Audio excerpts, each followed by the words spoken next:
ఒంగోలులో వైసీపీ నేతలపై హోంమంత్రి అనిత మండిపడ్డారు. వైసీపీ బాధ్యత లేని పార్టీగా తయారైంది అన్నారు.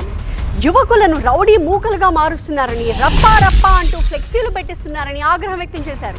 రౌడీ మూకల ఆగడాలను సహించేది లేదు అన్నారు అనిత.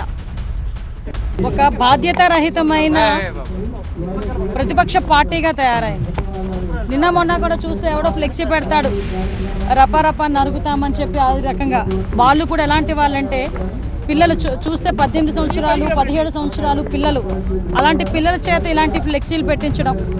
అదేవిధంగా ఎక్కడ పడితే అక్కడ మేకల తల నరికి రక్తాభిషేకాలు చేస్తామని చెప్పి వాళ్ళందరి చేత ఒక నేర ప్రవృత్తిని బయటకు తీసుకొచ్చే పరిస్థితి.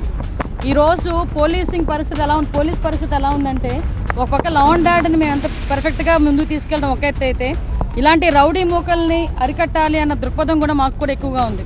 ఎందుకంటే చిన్న చిన్న పిల్లల్ని కూడా ప్రేరేపించి ఈరోజు అటువంటి నేరాలకు ముందుకు తీసుకెళ్లే పరిస్థితిలో జగన్మోహన్ రెడ్డి ఉండి, ఆ జగన్మోహన్ రెడ్డి తిరిగి వాళ్ళ పీపీపీ విధానంలో వచ్చిన వాళ్ళని అరెస్ట్ చేస్తామని మాట్లాడుతూ ఉంటే నిజంగా ప్రజలే ఈరోజు నవ్వుకునే పరిస్థితులు ఉన్నాయి. వీళ్ళకి సమాధానం ఆల్రెడీ లాస్ట్ ఎలక్షన్స్లో చెప్పారు, వచ్చే ఎలక్షన్స్లో కూడా డెఫినెట్గా చెప్పారు. వైసీపీని అంతకన్నా మంచి మాటలు ఏమైనా మాట్లాడతారా? మేము క్రైమ్ రిపోర్ట్ చూపిస్తున్నాము, మేము లెక్కలతో సైతం చూపిస్తున్నాము.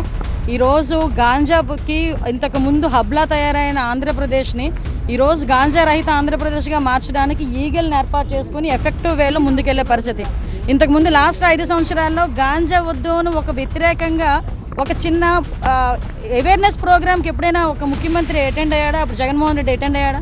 కనీసం మంత్రులు ఎవరైనా అటెండ్ అయ్యారా? కనీసం ఈరోజు కొన్ని వేల అవేర్నెస్ ప్రోగ్రామ్స్ ఏర్పాటు చేయడమే కాదు, ఈరోజు గాంజా కల్టివేషన్ ఆంధ్రప్రదేశ్లో జీరోని చేసిన పరిస్థితి కూడా కనిపిస్తూ ఉంది.